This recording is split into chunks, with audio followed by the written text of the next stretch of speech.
Hey, salut les amis, on se retrouve aujourd'hui pour une nouvelle séance commentée.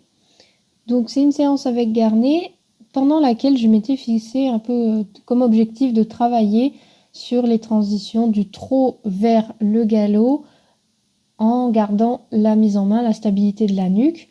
Et donc pour ça, je me suis dit que j'allais travailler sur un cercle au trot en recherchant une extension d'encolure.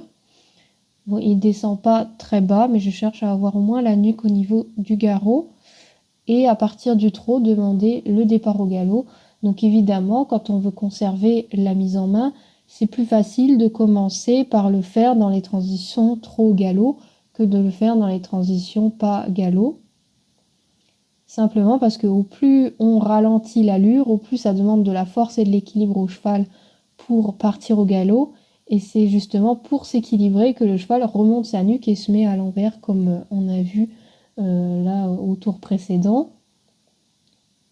En plus de cette difficulté d'avoir la mise en main dans le départ au galop, j'ai la difficulté d'avoir un cheval qui n'est pas très concentré, qui n'est pas très attentif à mes aides, qui ne comprend pas encore le but de l'exercice.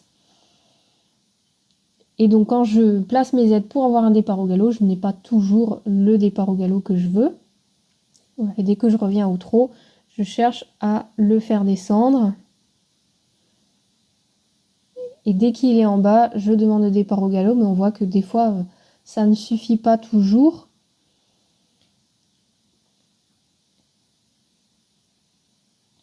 Et au plus ça va me prendre du temps, au plus je vais devoir répéter cet exercice, au plus je vais récompenser les petites choses. Donc là, on voit que c'était pas très bien. J'ai pas forcément le bon pied. Je dois forcer un peu pour avoir le départ. Et donc du coup, le fait aussi de devoir forcer pour avoir le départ, c'est un élément qui va contracter le cheval. Parce que quand on doit agir plus fort avec les aides, on prend le risque de contracter le cheval qui doit se contracter pour répondre plus vite à la demande. Il monte un peu en pression et donc on perd la décontraction. Donc il faut à la fois avoir l'attitude, à la fois avoir la réactivité du cheval qui soit concentré pour partir sur des aides légères. Là, c'était pas trop mal le départ qu'il a fait. Voilà, la transition au trot était bien stable aussi.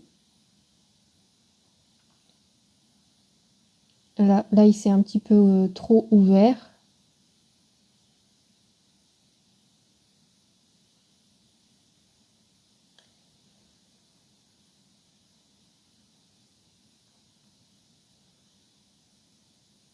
Voilà, et de nouveau, il s'ouvre trop. Et là, je commence à me rendre compte que ça va prendre plus de temps que prévu. Ça va être un petit peu plus difficile que prévu.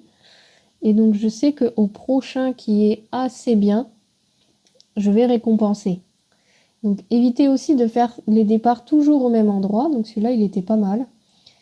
Il est resté à peu près à la même hauteur. Ou en tout cas, l'amplitude avec laquelle il remonte sa nuque est quand même moins élevée. Et donc, je sais que je vais devoir récompenser dès que c'est un petit peu mieux. Voilà, et ne pas hésiter donc à récompenser les tout petits progrès pour aider le cheval à comprendre ce que vous attendez de lui, l'encourager en fait à continuer dans ce sens-là. Donc là, même chose à main gauche, je cherche à l'étendre un petit peu plus, le descendre un petit peu plus.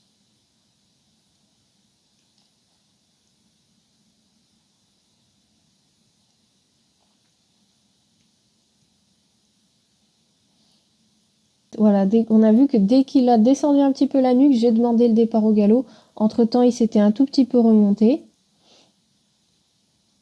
C'était quand même pas mal, donc je vais récompenser. Voilà, et on recommence. Donc le fait d'arrêter, récompenser et recommencer.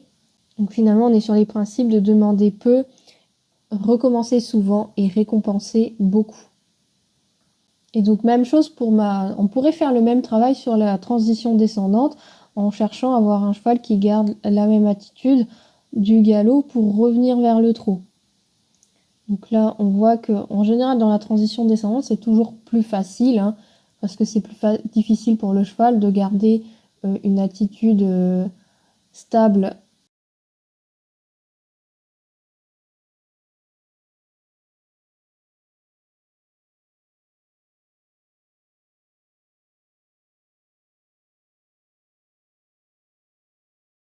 Alors là, on a eu une défense.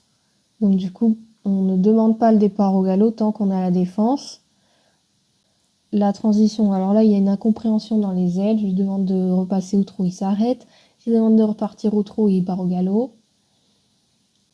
Voilà, et donc ça pourrait faire l'objet d'une prochaine séance de travailler effectivement la fluidité des transitions, qu'ils reviennent au trot et pas au pas quand je demande.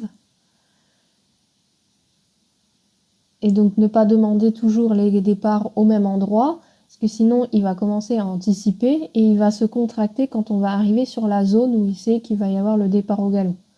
Donc c'est pour ça que c'est important de bien varier les demandes.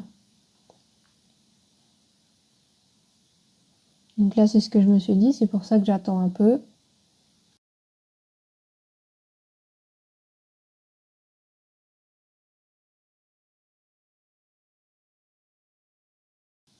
Voilà, alors là il est resté plutôt stable.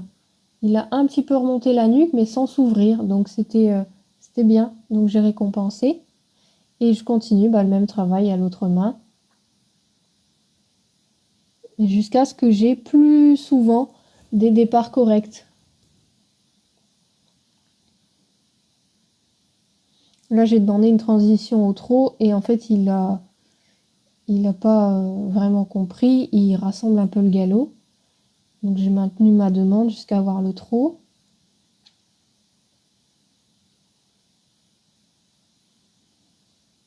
Voilà, là, il est pas mal. Bon, évidemment, il est un petit peu enfermé. Et on voit que dans le départ au galop, hein, c'est pas parce qu'il est en bas et un peu enfermé que ça l'empêche de s'ouvrir dans le départ. Ça va faciliter, mais ça va pas l'empêcher complètement. Voilà, donc là je l'ai un petit peu instable parce que je cherche à ralentir le galop. Et donc voilà, c'est tout pour cette vidéo. Je vous mets un petit extrait de un petit peu ce qu'il m'a fait après. Quand il a compris que on faisait ralentir le galop, il s'est mis à faire ce truc là, je ne sais pas comment ça s'appelle. Voilà, donc si ça vous a plu, n'hésitez pas à commenter. Donc ça c'est le type de séance typique que j'ai fait dans le programme Apprendre et progresser avec votre cheval, qui est un abonnement au cours audio que vous recevez chaque semaine. Mais c'est la dernière séance que j'ai enregistrée et je vous dis à bientôt pour une prochaine. Ciao ciao.